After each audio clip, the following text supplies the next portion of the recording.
Hello बच्चों, हम अपने इस वीडियो में कंटिन्यू करते हैं रेगुलेशन ऑफ किडनी फंक्शन को।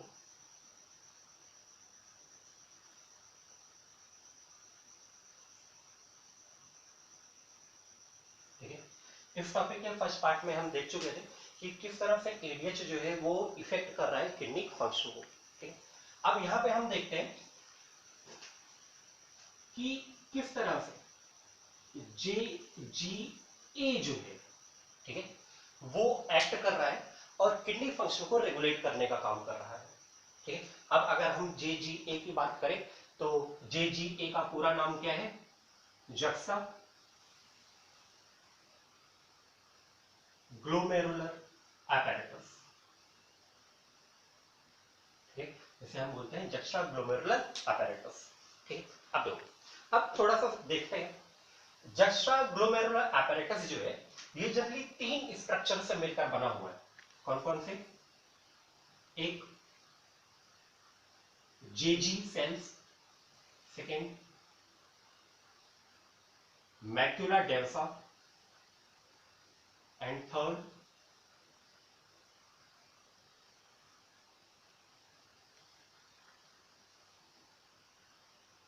Extra glomerular mesangial cells.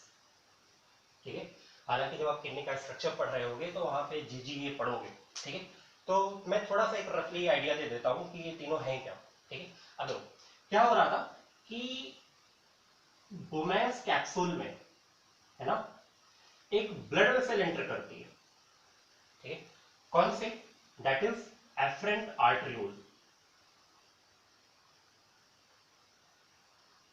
ठीक है, अब देखो इसी एफरेंट आर्टरियोल में कुछ सेल्स जो है, ठीक है, प्रेजेंट होती हैं और वो प्रेजेंट होकर क्या करेंगी? एक कुशन लाइक स्ट्रक्चर, ये देखो, एक कुशन लाइक स्ट्रक्चर की फॉर्मेशन करेंगी और इन्हीं कुशन लाइक स्ट्रक्चर को हम बोलते हैं जे जी सेल्स। ठीक है, आगे बात सुनो। अच्छा, ये जो जेजी सेल्स है ये जस्ट जब ये एफरेंट आर्टरियोल बोमेस कैप्सूल में एंटर कर रहा होगा, ठीक है, उस पॉइंट से जस्ट पहले ये जेजी सेल्स प्रेजेंट होती है। ठीक है, अगला है मैक्यूला डेंसा। अब लूप ऑफ हेनले, जो आप लूप ऑफ हेनले पढ़ोगे तो देखोगे कि लूप ऑफ हेनले जनरली तीन स्ट्रक्चर से मिलकर बना हुआ है। ठीक है, एक डिसेंडिंग सेगमेंट, फिर हेयरपिन बेंड और फिर असेंडिंग सेगमेंट। ठीक है, जब आप असेंडिंग सेगमेंट में आओगे तो देखोगे कि वहां फिर से दो तरह के स्ट्रक्चर है, एक थिन असेंडिंग सेगमेंट और एक थिक असेंडिंग सेगमेंट। ठीक है, अब जो थिक असेंडिंग सेगमेंट है, ठीक है, लूप ऑफ हेनले का, वो क्या करता है? वो उसी नेफ्रॉन के एफरेंट आर्टरियोल और इफरेंट आर्टरियोल, ठीक है, इन दोनों आर्टरियोल के बीच में पैक हो जाता है। क्या होता है? अपने आप को कॉइल कर लेता है और पैक लाइक स्ट्रक्चर की फॉर्मेशन कर, मतलब हम उसे बोल सकते हैं कि वो पैक हो जाता है। ठीक है, इसी पैक लाइक स्ट्रक्चर को हम बोलते हैं मैक्यूला डेंसा। ठीक है, आगे बात समझें कि मैक्यूला डेंसा हम किसे बोल रहे हैं। ठीक है, it is a packed structure of cuboidal epithelial cells. ठीक है, और मैक्यूलर डेंसा जो है ये थोड़ा सा एफरेंट आर्टरियोल की तरफ प्रेजेंट रहता है, बट प्रेजेंट कहां रहेगा? In between afferent arteriole and efferent arteriole. ठीक है, अगला है एक्स्ट्रा ग्लोमेरुलर मेसेंजियल सेल्स। ठीक है, अब देखो, अब इन तीनों स्ट्रक्चर की जो ट्राई जंक्शन है, मतलब कि ये, ठीक है, इन्हीं तीनों स्ट्रक्चर के बीच में कुछ और एक्स्ट्रा सेल्स प्रेजेंट होती हैं। ठीक है, और इन्हीं एक्स्ट्रा सेल्स को हम बोलते हैं एक्स्ट्रा ग्लोमेरुलर मेसेंजियल सेल्स। ठीक, आगे बात समझ। तो आई होप ये जेजीए शॉर्ट टर्म में आप समझ गए होंगे कि जेजीए जो है ये बना हुआ किससे है, किन किन स्ट्रक्चर से मिलकर बना हुआ। ठीक, अब जेजीए का मेन काम क्या है? ये रेगुलेट करता है किसको? जीएफआर को, that is glomerular filtration rate. अब जीएफआर किसे बोलते हैं? जीएफआर शॉर्ट टर्म में ध्यान में रखो कि वो amount of filtrate formed per minute. ठीक है, amount of filtrate formed per minute is called as GFR. ठीक है, और दूसरा ये मेंटेन करता है रेनल प्लाज्मा फ्लो को या रेनल ब्लड फ्लो को।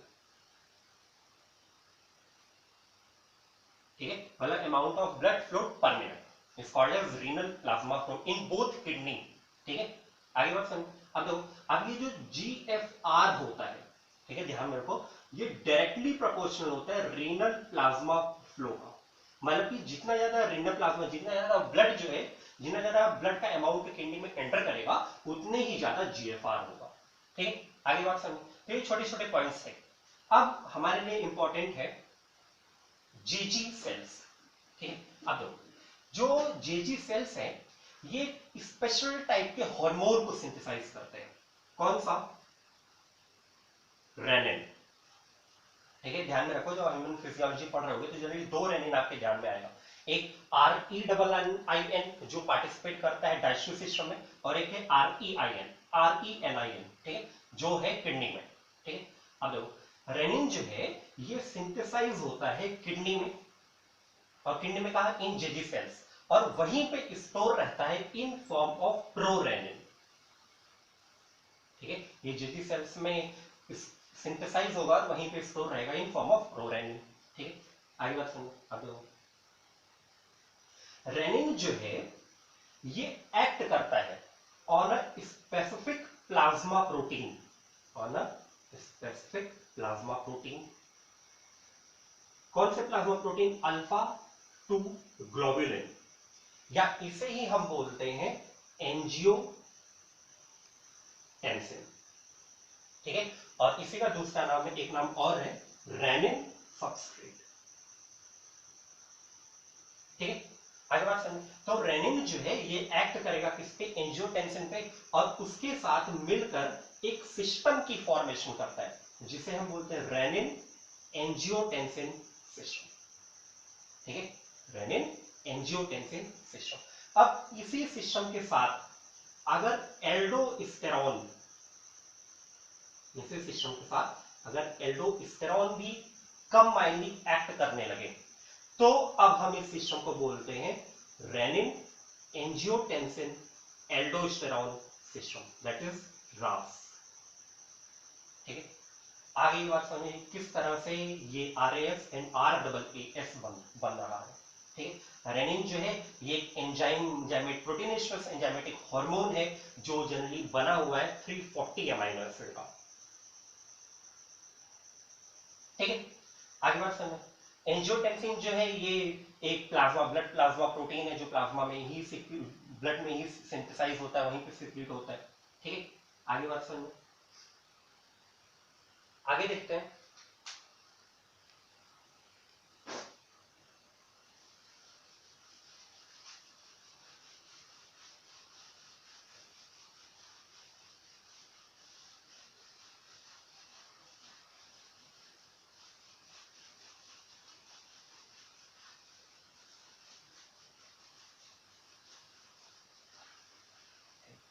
अब बात करते हैं कि ऐसा क्या होता है, मतलब कि ऐसी कौन सी कंडीशन होती है कि हमारे ब्लड में रेनिन का सिक्रेशन इंक्रीज हो जाए।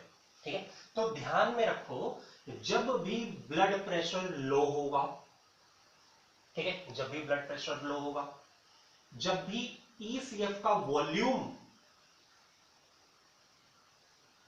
कम होगा, ठीक है, या जब भी Na+ की लोडिंग कम होती है इन मैक्युला डेंसा, ठीक है, तब तब हमारी बॉडी में रेनिन का कंसंट्रेशन जो है वो क्या हो जाएगा? इंक्रीज हो जाएगा। आगे की बात समझो।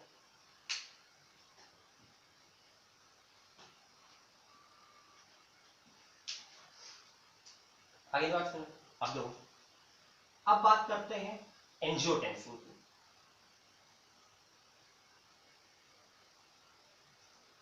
अब एंजियोटेंसिन जो है इसका भी सिक्रेशन तभी होता है, ये भी तभी सिंथेसाइज होता है जब ब्लड प्रेशर जो है वो क्या रहता है? कम रहता है। ठीक है, या ECF वॉल्यूम जो है वो क्या रहेगा? कम रहेगा। ठीक है, आगे बात तो समझ कि किस किस कंडीशन में रेनिन और एंजियोटेंसिन जो है वो क्या कर रहे हैं? वो बॉडी में उनका कंसंट्रेशन जो है वो इंक्रीज हो रहा है। ठीक है, अब ऐसी कंडीशन होगी कब? नॉर्मली जब किसी भी बॉडी से हैवी वाटर लॉस होता है,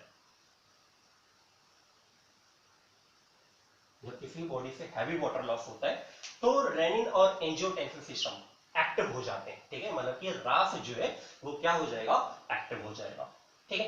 अच्छा, एक हार्मोन अभी और देखा था, कौन सा, एल्डोस्टेरॉन, ठीक है। अब एल्डोस्टेरॉन जो है ये सीक्रेट होता है कहां से, फ्रॉम एड्रिनल ग्लैंड, ठीक है, और एड्रिनल ग्लैंड के जोना ग्लोमेरुलोसा पार्ट से एल्डोस्टेरॉन सीक्रेट होगा, ठीक है, और इसका मेजर इफेक्ट किस पे होता है, on Na plus and K plus, ये बहुत इंपॉर्टेंट है, ये ध्यान में रखना, ठीक है। एल्डोस्टेरॉन का मेजर एक्शन किस पे होता है, ऑन सोडियम एंड पोटेशियम, ठीक है, और मेनली रीएब्जॉर्प्शन ऑफ सोडियम, ठीक है। आगे की बात समझ, अब देखते हैं मैकेनिज्म।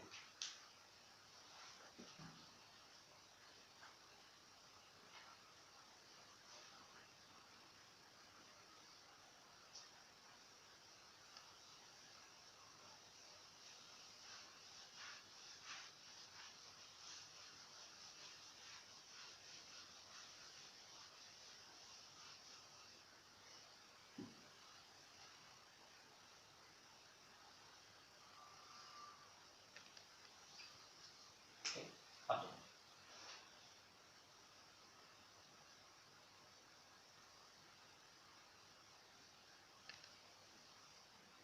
एंजियोटेंसिन जो है ये हमारे ब्लड में एंजियोटेंसिनोजन के फॉर्म में प्रेजेंट रहता है, ठीक है।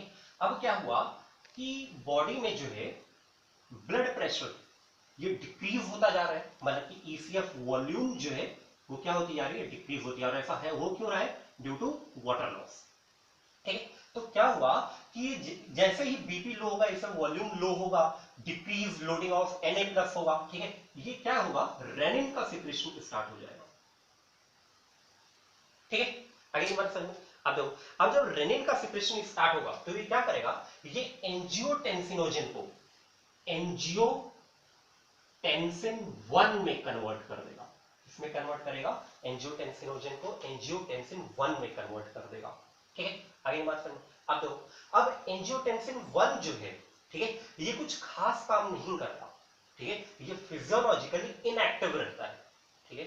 एंजियोटेंसिन 1 जो है ये फिजियोलॉजिकली इनएक्टिव रहेगा और ये क्या करेगा, ये जस्ट एक्ट करता है ओनली अ सबस्ट्रेट, ठीक है, किसके लिए, फॉर एंजियोटेंसिन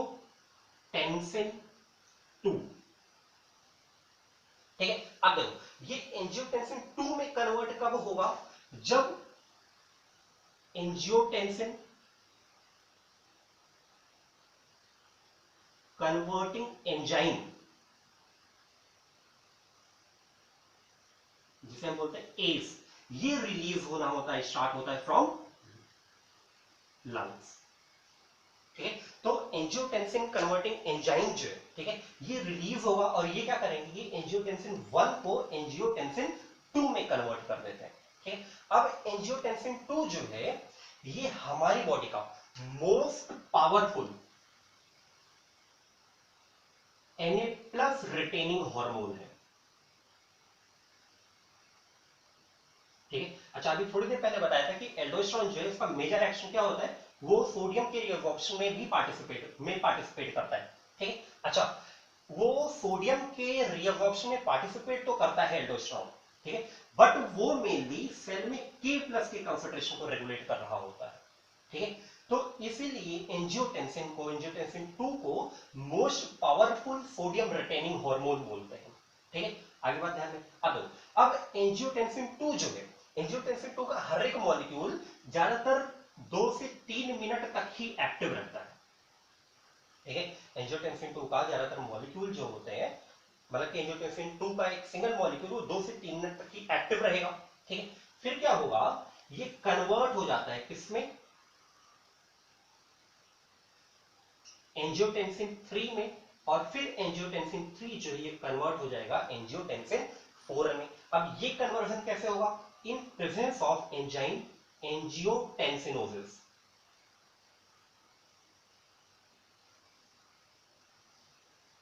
ठीक है। एंजियोटेंसिनेज एंजाइम की प्रेजेंस में एंजियोटेंसिन 2 जो है ये कन्वर्ट हो जाएगा एंजियोटेंसिन 3 में और फिर एंजियोटेंसिन 4 में। ठीक है, आगे बढ़ते हैं। तो ये तो एक फ्लो चार्ट, एक कन्वर्जन था एंजियोटेंसिनोजन का अप टू द एंजियोटेंसिन 4। अब इस पूरे ही कन्वर्जन में हमारे लिए सबसे ज्यादा इंपॉर्टेंट क्या है, एंजियोटेंसिन 2। तो देखते हैं एंजियोटेंसिन 2 कि वो करता क्या है एक्चुअली।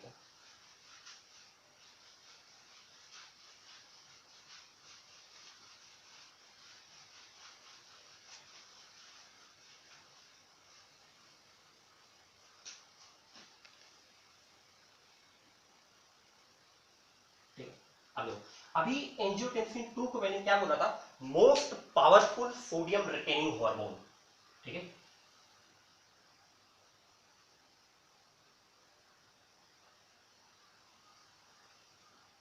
ठीक, और पूरे एंजियोटेंसिन मैकेनिज्म में एंजियोटेंसिन 2 ही है जो सबसे ज्यादा फिजियोलॉजिकली एक्टिव रहता है। ठीक, अब ये हमारे बॉडी के अलग अलग ऑर्गन्स पे अलग अलग रोल प्ले करता है।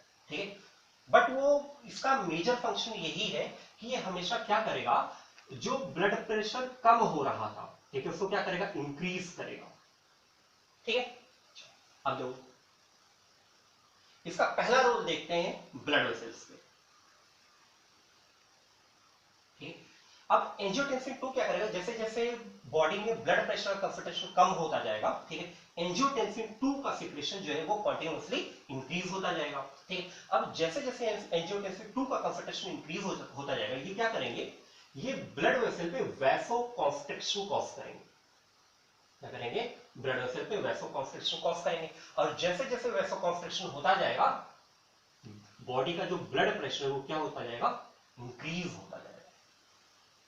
ठीक है, आगे की बात समझो। अगला है ऑन एड्रिनल ग्लैंड। ठीक है, जैसे जैसे एंजियोटेंसिन 2 की कंसंट्रेशन बॉडी ब्लड में इंक्रीज होता जाएगा, ये स्टिमुलेट करेंगे एड्रिनल ग्लैंड को। ठीक है, और एड्रिनल ग्लैंड के स्टिमुलेशन से क्या होगा, एल्डोस्टेरोन का सिक्रेशन। ठीक है, अब जैसे जैसे एल्डोस्टेरोन का सिक्रेशन होता जाएगा तो एल्डोस्टेरोन क्या करेगा कि सोडियम को रीएब्सॉर्ब कराएगा। ठीक है, कहां से, from renal tubules, mainly from DCT and collecting duct. ठीक है, और मैंने बताया था अपने पार्ट 1 में कि जैसे जैसे ब्लड में, जैसे जैसे किसी भी सेल में Na+ का कंसंट्रेशन बढ़ता जाता है, वो इनडायरेक्टली क्या करता है, ब्लड प्रेशर को भी इंक्रीज करता जाता है। तो जैसे जैसे एल्डोस्टेरोन का कंसंट्रेशन इंक्रीज होता जाएगा ब्लड में, ये क्या करेगा, मोर अमाउंट ऑफ सोडियम को रीएब्सॉर्ब करेगा। और जैसे जैसे more amount of sodium reabsorb होंगे, ब्लड प्रेशर जो है वो क्या होता जाएगा, फिर से इंक्रीज होता जाएगा। ठीक है, आगे मत समझो। अब देखो, ये एक्ट करता है हमारी किडनी पर। ठीक है, किडनी में क्या करेगा, ये जीएफआर को डिक्रीज कर देगा। क्या करेगा, जीएफआर को डिक्रीज कर देगा। अब जैसे ही जीएफआर डिक्रीज होंगे तो जितना भी फिल्ट्रेट फॉर्म हो रहा है, तो वो सारे फिल्ट्रेट का रेट क्या होगा, कम हो जाएगा। अब ये जीएफआर डिक्रीज कैसे करेगा, ये क्या करता है एंजियोटेंसिन 2, ये वैसोकॉन्स्ट्रिक्शन कॉज करता है। ठीक है, और वैसोकॉन्स्ट्रिक्शन कहां कॉज करेगा, ऑन इफरेंट आर्टरी। ठीक है, तो इफरेंट आर्टरी में क्या होगा, वैसोकॉन्स्ट्रिक्शन कॉज होगा। और जैसे इफरेंट आर्टरी में इफरेंट आर्टरी में वैसोकॉन्स्ट्रिक्शन कॉज होगा, तो जीएफआर थोड़ी देर के लिए बढ़ेगा, फिर उसके बाद वो क्या हो जाएगा, कम हो जाएगा। ठीक है, आगे दिमाग से, और साथ में क्या हो रहा है, यहीं से सोडियम रीएब्सॉर्प्शन जो है वो क्या होता जा रहा है, इंक्रीज होता जा रहा है। ठीक है, अब सोडियम रीएब्सॉर्प्शन इंक्रीज हो रहा है, वैसोकॉन्स्ट्रिक्शन इंक्रीज हो रहा है, तो ये भी जनरली क्या कर रहे हैं, हमारी बॉडी के ब्लड प्रेशर को इंक्रीज करने का काम कर रहे हैं। ठीक है, अगली बात, ये रोल पे कर, ये अपने ब्रेन को भी स्टिमुलेट करता है। ठीक, ब्रेन में कहा, ये स्टिमुलेट करेगा किसको, हाइपोथैलेमस को। ठीक है, और हाइपोथैलेमस में कहा, थर्स्ट सेंटर को। ठीक, तो पर्सन को क्या लगेगी, पर्सन को प्यास लगेगी और वो क्या करेगा, वो ड्रिंक करेगा वाटर। ठीक है, मतलब कि एक तो क्या हो रहा था कि डीसीटी और कलेक्टिंग डक्ट से, जहां से हैवी वाटर लॉस की वजह से हमारा ब्लड का, हमारे बॉडी का जो ब्लड प्रेशर था वो क्या होता जा रहा था, कम होता जा रहा था, इससे वॉल्यूम कम होता जा रहा था। वहीं पे अब जब वो पर्सन पानी पिएगा तो क्या होगा कि हमारे ब्लड का वॉल्यूम जो है वो धीरे धीरे इंक्रीज होने लगे, और जैसे जैसे हमारे ब्लड का वॉल्यूम, हमारी इसका वॉल्यूम इंक्रीज होने लगेगा, पर्सन का ब्लड प्रेशर जो है वो क्या होता जाएगा, इंक्रीज होता जाएगा। आगे की बात समझो, इसमें तो नहीं कोई दिक्कत, ठीक। तो ये पूरा कंबाइंड इफेक्ट है एंजियोटेंसिन 2 का on various structures of our body, ठीक। तो ध्यान में दो कि एंजियोटेंसिन 2 जो है, ठीक, वो अलग अलग मेथड के थ्रू, अलग अलग मैकेनिज्म के थ्रू क्या कर रहा है, जनरली ब्लड प्रेशर को ही इंक्रीज करने का काम कर रहा है। क्या कर रहा है, वो हमेशा ब्लड प्रेशर को ही इंक्रीज करने का काम कर रहा है, ठीक है। तो जैसे जैसे ब्लड प्रेशर जो पहले कम था, अब वो रन होगा टुवर्ड्स द नॉर्मल, ठीक है। बट एंजियोटेंसिन 2 का अभी भी कॉन्टिन्यूअस सिक्रेशन हो रहा है, और पर्सन का जो ब्लड प्रेशर होगा वो भी क्या कर रहा है, वो कॉन्टिन्यूअसली अभी भी इंक्रीज ही होता जाएगा नॉर्मल से, ठीक है। अच्छा, अब ध्यान में देते कि एंजियोटेंसिन 3 और एंजियोटेंसिन 4 का क्या क्या काम है, ठीक। तो जनरली ये दोनों भी वैसोकॉन्स्ट्रिक्शन कॉज करते हैं, ये दोनों भी वैसोकॉन्स्ट्रिक्शन कॉज करते हैं और ब्लड प्रेशर को इंक्रीज करने का काम करेंगे, ठीक है। आगे की बात समझ, आगे देखते हैं।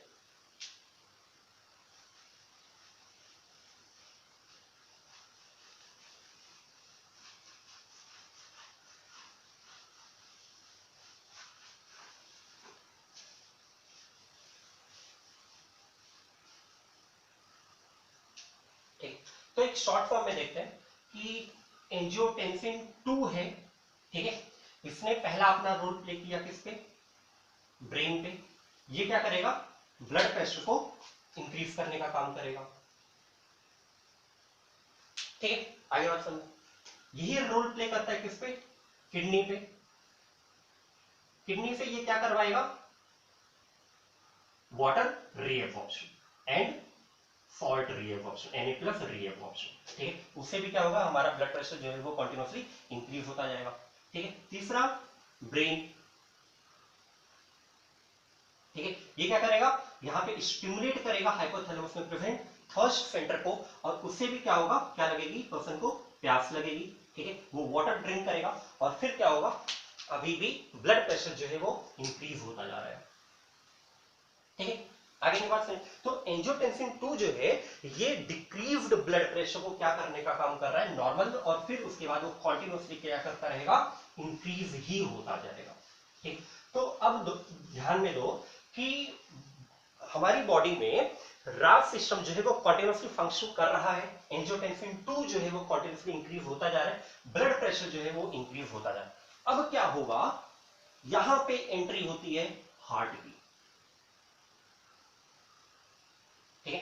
अब हार्ट क्या करेगा, जो हार्ट की आर्टेरियल मसल्स है, ठीक है, ये एक हार्मोन को सिंथेसाइज करेंगी और रिलीज करेंगी ANP या ANF को, एट्रियल नाइट्रियूरेटिक फैक्टर, ठीक है, या एट्रियल नाइट्रियूरेटिक पेप्टाइड, ठीक है। अब देखो, अब क्या होगा, अब जैसे ही ANP या ANF का सिक्रेशन स्टार्ट हो जाएगा, ठीक है, ये क्या करेंगे, ये रेनिन